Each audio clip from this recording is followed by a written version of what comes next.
are you doing? Hey, Apple Gang, how's that? How are you doing? Good, thanks. Good. Thanks very much for speaking to me. Yeah, Chuck, I appreciate it. Oh, sure, absolutely. Yeah, appreciate it. And the book is fantastic. Congratulations on the book. It's a wild ride. Yeah, it took me all over the Oh, place. thank Yeah, I you. loved it. Yeah, thank you. Uh-huh. So the first thing I want to ask you about the book is obviously because of the title, I don't know how much I'm allowed to give away, but I imagine what's at the top of the staircase is kind of completely off limits. Well, yeah, Or as but much as usually, possible. yeah, yeah. Try to keep that spoiler Brilliant, light. brilliant. Uh-huh. So Yeah, so so I mean, I'll keep it as spoiler free as possible then. So I mean, for me, it felt like the kind of the genesis or the kind of the core of the story was the kind of this transition between childhood and kind sure. and into adulthood, and kind of these people looking back at what's happened, and this thing that's at the top of the stairs was almost in a way their saving grace in a way. It kind of brought them together. Was that kind It of did, was but that your almost killed him in the intention? process. Yeah, Yeah, yeah, but kind of like all this trauma that they kind of went through, it helped them to kind of come together. Was that the kind of the initial genesis for the story? yeah. There's that, friendship is magic kind of vibe going on there. I always like that getting the band back together type of story. Right. That like people who haven't seen each other, the time jump, that sort of sense of like mending fences or trying to rebuild the burned bridges. Yeah, so absolutely for me that's what that's about. It's, ultimately about the sort of bridge of regret that builds that childhood version of themselves and the adult version of themselves, and is that something they can really still reckon with, and is togetherness going to be their aim or their downfall, or what's the value there. Hmm. I mean, at the same time, I also felt like it was almost like a meditation on how, despite a kind of social media and the internet bringing us all together, or supposedly bringing us all together, Yeah, we couldn't be farther apart now. And so, what is sure. it? What is it? That was the reason I asked you about what we can say. What is up at the top of the stairs? Because what is up Yeah. there, it was almost like a simulation of kind of Yeah, social media in a way. yeah, And yeah. They're certainly, yeah. They're not going to access social media there. That is true. but it kind of it felt like that kind of a simulation of that to show kind of Yeah. despite being so close together, how it's difficult for them to kind of be together, and it kind of Yes. there was a lot of it wasn't kind of right out saying that social media is splitting us apart and it's all these kind of things, but it felt like that was an underlying message all the way through, especially once they got up to the top of the stairs. Yeah, I don't know that it's a message, but it is definitely true in the book. It wasn't necessarily intentional to say like, everybody needs a social media detox and we'll all be better, Yeah. but that's definitely a knock-on effect of that, I think. Yeah.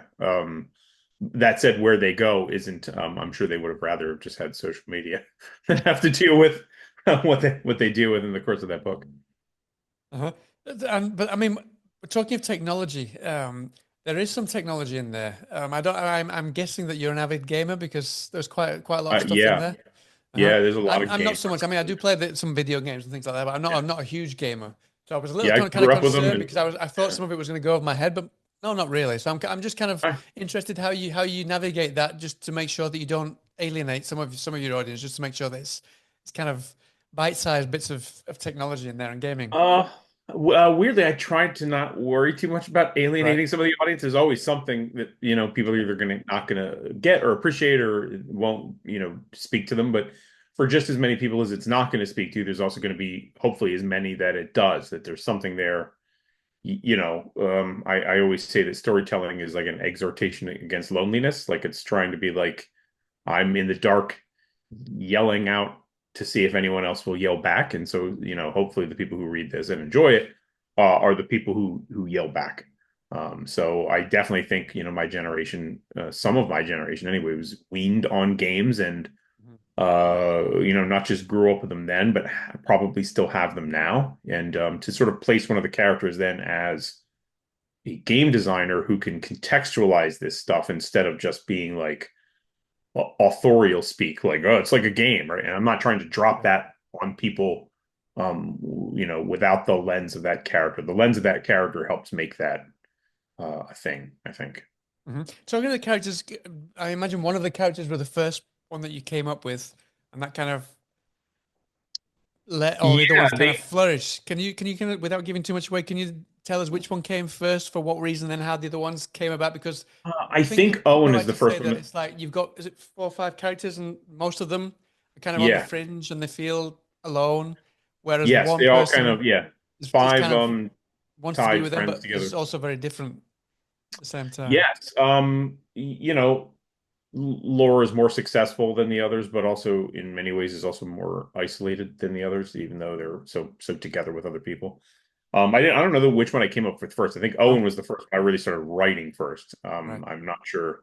I feel like I kind of grew them all up together rather than a single character who I built a group around. I kind of view this novel like a dungeon crawl novel, Mhm. like it's you're literally a D&D party and sort of designing them from the ground up as opposed to just like, well, here's a wizard and then figuring out the party. Like it's like I kind of trying to look for a certain level of balance in who's there and what they bring to the story emotionally, but also just like in a sort of a plot beat kind of way.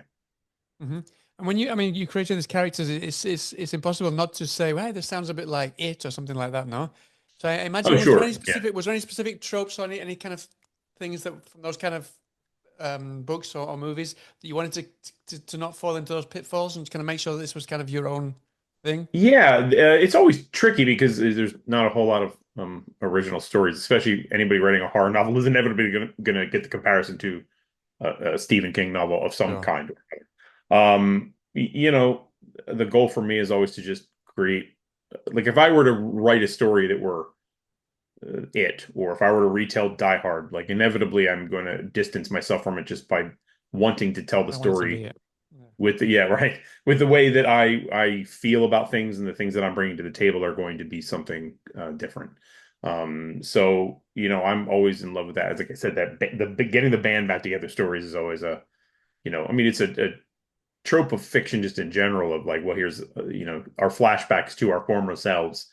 And who were we? Ron Malfi, a great horror writer, it Mhm. does that pretty well with the whole like we're all coming back together to deal with something terrible that we did or dealt with when we were kids. It's a pretty big thing in horror. So just sort of putting my stamp on it, my spin on it is the goal. Mhm. And then now, it's hard not to talk about that. One of the characters is also he's kind of familiar with kind of structures and these kind of things, architecture. Oh yeah, I'm yeah, guessing that was quite important for you for kind of once things kind of hit the fan. Was that yeah. something that I, you I always did. you needed that character because you needed to be able to use him to kind of explain to the readers kind of the Yeah, layout but of it's where also everything's to some going? degree it's a level of laziness. Like I'm reading about that stuff because I feel like I need to know it Right. to construct the parts of this world and even the staircase itself, just to understand what staircases are made of and like how they're built and what you call the different parts of them. And then sort of again lensing that through a character, just as the sort of game design aspect comes through lore. You get that with Hamish, who has been mortgage and also real estate, so he knows a little bit about houses and can talk about things in a way that's a little more personal to him and a little more informed. Uh-huh. Brilliant. And then I'm talking rather than just the kids, also we do kind of they're not kind of prominent characters, but we do talk about the parents of these guys in Yeah, the book, yeah, and it kind of really shines a light on how people can turn out either because their parents aren't around, or yeah, also when their parents are around, but for the wrong reasons, that kind of results in a lot of anxiety and kind of yeah, competitiveness. Where did yeah. that come from? Why did you, what came about that made you decide that that would be kind of because I'm not, I mean, there's a lot of these kind of stories that we said about the band getting back together, but we don't really kind of see that kind of that angle. I Yeah, don't think I'd seen that angle so much. part of it is like just I have a kid and knowing what he's like and his friends are like and their parents are like versus when we were kids and what our parents were like. Like I said, the kids on bike genre really exists because we mostly did not like our parents and wanted to be as far away from the house as possible. Yeah. So we got on bikes and got away from the house. Whereas now that's really, I don't think the case as much. Kids are way more wrapped up with their families in generally positive ways. Yeah, Um, as long as it's not on the telephone and they're escaping well, I through the mean, phones. that's a different Yeah. level, but yeah, I just think they tend to like their parents more, and parents tend to be, it's almost like, it sounds weird, but it's almost like dogs. You used to keep, 20, 30, 40 years ago, you'd keep a dog on the chain in the yard, Yeah. and that was normal to do so, and no one batted an eye at No, that. But no, you now do it's normal that to take you now. to the mall or go shopping with them. You see them all in the mall over here. Yeah, Yeah, it's yeah, crazy. now, yeah, dogs are on planes with you. They're your best friends, or people call them their children. So we just have a different relationship with Yeah. pets, and we have a different relationship with our kids. And so, to sort of have that packed into like these kids grew up in that time when, and it's something I dealt with in an earlier novel, The Book of Accidents, the sense of generational trauma. Like, people have experienced horrible things, and then they tend to pass that down almost like a virus to their children. Yeah. They have experienced some level of abuse and torment and terror in the world, and so they force it sort of downstream to their kids, and the kids can carry that forward. And so how do you stop that? And that was sort of the Book of Accidents for me. And so I think the characters in this book have those parents who are experiencing the sort of knock-on effects of one or twice step removed sort of trauma from, world wars and, Vietnam and, Great Depression, like stuff just sort of knocks on and moves down the line. And, it's sort of a kick the dogs in when these kids are at the end of that rope. Hmm. And at the same time, these kids, I guess that's kind of like a knock-on effect of the parents that they've had, but they feel very much that they want to, they don't need help or they don't want help. They want to Yeah. kind of do things themselves and reap the benefits themselves. Where was that coming from as well? That's just teenagers. I think that's just what teenagers do. I mean, I'm sure some people feel that way about that's not true about teenagers now, though in my experience it does seem to be. They still tend to be headstrong and independent and stubborn, and even when they're not deservedly acting that way, they're very sure they're right about things. No, but it just So struck me, there. especially kind of these kids who are from like on the fringe, they don't really feel accepted by the rest of society. I was expecting them all to kind of join together between themselves, which wasn't the Yeah. case at first. So that was the reason why I asked you why you kind of went down that route that they all wanted to kind of branch off and do their own things, which was kind of a surprise for me from those kind of characters. Yeah, strong personalities and all that. Yeah. Yeah. Hmm. Uh-huh. And another example, which was kind of the opposite, was I want to talk about Law. Is it Laura or Laurie? I was because I know her name's Oh, Lauren, but it was lore. like Yeah, lore it's like Law because story. that's what those names that I'm like Yeah. I'm just pronounce it one way and I just presume that's how you pronounce it. Law. Yeah. No, yeah. Yeah, lore. Okay. So yeah, and I mean, she said there's one point there which says that she likes to cook, but she doesn't like to eat the food that she cooks, and she likes to make games, but she doesn't like to play the games that she's made. So I'm Yeah. quite curious. Are you kind of a bit similar to Laura in that way when you kind of write books? Are you constantly kind of thinking about writing them for other people to read, or do you write books or create art No, in that thinking case, about I'm how not. you would read them? Yeah, that's not a trait I share with Laura, really. I, Right. you know, I mean, while I don't read my own books like in a eager, excited way, I Yeah. mean, I do the first draft is something I think for me, and then the subsequent drafts and for the audience. And I do cook, and I love to eat food I cook, You so had to dip there's your no fingers no before you issue serve it. there. Oh yeah. Yeah, I just feel like Laura had some distance from the work. She's like an engine of creation, not necessarily an engine of consumption. And I wanted her to always be that sort of shark mode, like always swim forward or drown. She's not really interested in looking back at the past, and things she's made, whether it's a meal or a game, are just things in the past, and she wants to move to the next thing. Hmm. Brilliant. I see how I can skirt around the spoilers for this next one. The It's thing that you've hard. created, eh? It's Sorry? hard. It's difficult. Yeah. No, it's difficult. It's difficult. I really don't want to spoil anything at all. But I've got to ask you. I mean, there is. It's once they do go where they go. Basically, the sky is the limit. Yeah. That could have gone anyway. It could have been as huge as small as you wanted it, as contained or as crazy as you want. That must have been. I mean, how did you work that? Did you kind of reverse engineer it and say, right, this is going to be this size, so that the plot doesn't kind of go out of your hands? You can't lose kind of Yeah, lose I control. didn't worry too much about the limitations up front. That was more like I felt I would find it through the writing, just because by its nature, a book can only be so big and so contained. Hmm. That I knew I wanted to, make it vast but also containable in the story. So mostly it was just an act of writing it and making sure in the edit it felt both appropriately vast in possibility and potential, but narrow in the fact that it's telling a tight story, ideally. Hmm. Brilliant. And something that I know that you ask a lot of writers on your website is 5 things that they've learned Oh from yeah, yeah. writing their books now. So I'm quite curious. I mean, it doesn't have to be many as 5, but I'm just curious what kind of things you learn. I mean, you said that you learn all about architecture and the way that the different materials used for stairs and those Yeah, kind of things. But apart from yeah. that, what things would you say you learned was from writing this one?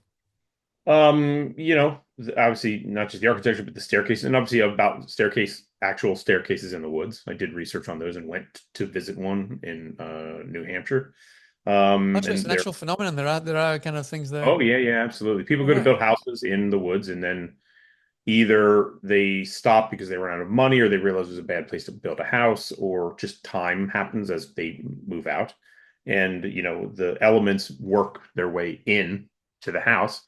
And a staircase tends to be a stable, one of the more stable parts of a house. It has to be. Yeah, no, that's something that you really explain really well in the Yeah, book. I think yeah. about halfway through. Yeah. Yeah, so the staircase remains and the rest of the house falls, and then it just looks creepy in the woods. In the case of the Madame Sherry's in New Hampshire, it's she was like I think a costume designer from New York City, and started to spend all her money on this like sort of quote unquote castle up in the New Hampshire woods, as like a party castle. She wanted to be like a getaway for people to go and have these have these lavish parties. And as her fortune fell and as her star fell, she ran out of money and sort of just like left. I think she just went back to the city and just left it half built, and time, eroded a lot of the structure into ruins. So now the staircase remains, although a piece of it fell off, I think, a few years ago. Mhm. So I learned that. I learned about, I know this already, but every time you edit a book, it's different. Every edit is its own strange creature. And this was a real Ship of Theseus edit. The second draft remains functionally the same as the first draft in terms of plot, characters, everything that happened in the first draft happens in the second draft. But I still like rewrote large chunks of the book just to sort of like vibe it a little different, to sort of reskin and repaint parts of it, even though that fundamentally it's the same book. So it really felt like nothing changed, but everything changed. It reads entirely differently. When you say you changed the vibe, what was the problem with the vibe, and what was the vibe that you were going for? Sometimes trying to like, is this part too dark? Or is this part not dark enough? Trying to, is the ambiguity correct? Are we going to like, you're going down too many, like you're asking about well, I won't spoil it. You're asking about like how big it all gets, trying to make sure that that all flows well into each other. And even sometimes it's just moving a piece back and forth and different parts of the story. Well, fundamentally, again, nothing really changes. It's the same end-to-end story. Just how it reads is just a different thing. Again, it felt like a coat of paint in a room or just like moving the furniture around. It's fundamentally the same room. You can still sit on it and still look out the window. It hasn't changed the function of the room, but just those things can make it feel like an entirely different experience being in that room. Mhm. I'm curious. How did you go around tweaking that? Because that's something that fascinates me is how certain books can really immerse you in that kind of eeriness and that kind of sense of dread. Yeah. For you, when you see something that's not working, doesn't kind of invoke what you're looking for. What kind of tricks do you use to create that kind of vibe? Because that's something that's always It, fascinated me with writers. it's usually like when I will get notes from the editor, and the editor, who's Trisha, she's a fabulous editor, and she'll identify the things that just don't feel like they're hitting right, or where she's feeling like she's missing a feeling, or feeling like a certain feeling is going too hard. And then it's, up to me to kind of go through that and find those places where, I have the chance to change the language a little bit, or even just down to the fact that the shape of the prose on the page matters. If you want things to move faster, you want Uh, to accelerate through the narrative, simply looking at a 30,000-foot view at the structure of the shape of the page and seeing shorter sentences as opposed to longer chunks is how you speed it up. Or if you want to slow it down, then you get those larger chunks in there, and people tend to stop and read those more slowly and luxuriate over the pieces that you've given them. So it was just that kind of stuff. It's just a lot of like I said, it's paint. It's just going in and yeah. painting things and rearranging furniture. But it's an important part of, especially with this book, making it work. Uh-huh. Are you the kind of person who once they think that they've finished, it's kind of right, that's it, forget about it, it's done, we can't add anything else to it? Or are you someone who kind Oh, of I would keep, yeah, I could keep going second back guesses yourself eternally. afterwards. Yeah, yeah. I Yeah, could have added another 100,000 words to this book and just kept going. I would have loved to, but it's just not good for anybody but me to do that. exactly. Yeah, yeah. Uh-huh. And was there anything that, I mean, obviously you can't give anything away, but was there anything that that surprised you that came out of writing the book? Any kind of, obviously, I mean, you kind of, you imagine you went pretty much from the beginning to end. Yeah, there So was there I anything don't that know. happened that came out of it that you were surprised that came out that you weren't intending to write about? No, I don't. I mean, I don't outline anymore. I used to outline pretty rigorously, and I don't really outline anymore. So, I mean, a lot of what readers discover through the book were things that I was discovering along the way with them. So, in that sense, it was kind of all a little bit of a shock to me. Um, some of the ending, I didn't expect the ending to go the way that it went. I wasn't quite sure. I mean, I knew the general sense of it. So that was not a shock, but it's always a surprise. And ideally, when things are surprising to me, they tend to be surprising for readers as well For in the a reader perfect. as well, sure, yeah. Uh-huh. Yeah. And I'm quite curious, how do you go about surprising yourself? Because I imagine, like you said, it's if you surprise yourself, then it's more likely to surprise your readers. So how do you try to go about surprising yourself? If you, for example, if you find something's not quite working, you get a bit of writer's block or something. How do you snap yourself out of that? There's look ultimately you kind of play a game of what if. Like it's that whole like, well, if something's not working, I need to keep reiterating on a new ways that this is going to work. So like, what if this? What if that? Even as absurd as some of the ideas are, what if this crazy thing happens? Sometimes you hit on one, you're like, well, that would be insane, but it works. Like, there's something about it that really does the deal, and you kind of make a choice that feels a little stranger and a little more unexpected. That's maybe your fifth, sixth, seventh, 10th choice because it's an odder one. But Yeah. sometimes they lock in and it just feels like all the spark plugs are kind of firing on that engine, and then it's roaring to life. No, but those are the best ideas. I mean, I don't know if you have you read. I've just recently read Nat Cassidy's "When a Wolf Comes Home." I don't know if you've read that one. He was at our local bookstore last night, and I got my copy All signed, right, so I haven't you saw read it it yet. yesterday. It's Oh, going on. I'm going on tour tomorrow, so I'm taking it with me. Yeah, it's so good. It's such a great yeah, book as well. Yeah. Uh-huh. yeah. His first two are phenomenal. He's Yeah, no, I've got them. great. I've not read them yet, but I've got them to read. Yeah, I've had Oh, them. Yeah, you're in for a treat. Very good yeah, no, I stuff. can't wait. Yeah. So listen, just before I let you go, then, obviously you're promoting this one at the moment, but most writers that I speak to have usually got about 5, 6, 7, 20 books on the go.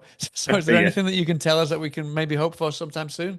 yeah. I have a duology coming up. I think the first book will be out next year. The first book is called The Calamities, and the second book is called Chaos Reigns. It's about these sort of demon-blooded people who are wielding the levers of power and have discovered a strange, mysterious structure has risen in the American Midwest, and it's about sort of investigating that structure and also again tweaking those levers of power and watching corrupt, horrible people reckon with what they've done. And that's duology, but they come out kind of together, back to back, or is that going to Oh, be the kind of like first one, separate? I think the second one comes out like a year after the first, so Right. they're meant to be a tighter release structure, I think. Yeah, so we don't forget what happened in the first one. Oh yeah. Exactly. Yeah. Yeah. Yeah, because I had Keith Rosson's those two Oh books. yeah. You got I a just devil and got devil Coffin Binding. Moon too, so I'm excited to read that. Those are great. Brilliant. Well, listen, Yeah. thank you so much for your time, Chuck. I love Yeah. the book. Thank I you. had lots of fun with it. I can't wait to speak to you again about the next one, this duology. Yeah, absolutely. Yeah, And let's do it. I wish you the best of luck with it because I think you're taking on tour. Now you go on tour with it, Yeah, oh, yeah. Tomorrow, major yeah, head bookshops. out. Yep. So they're all the best with that, and I wish you the best of luck with the book. Thanks. Thanks so much. All right, thanks very much for speaking to I me. appreciate it. Take care of yourself. Hey, Have have a a good great day. one. Cheers Yep, you then. too. Bye now. Bye-bye.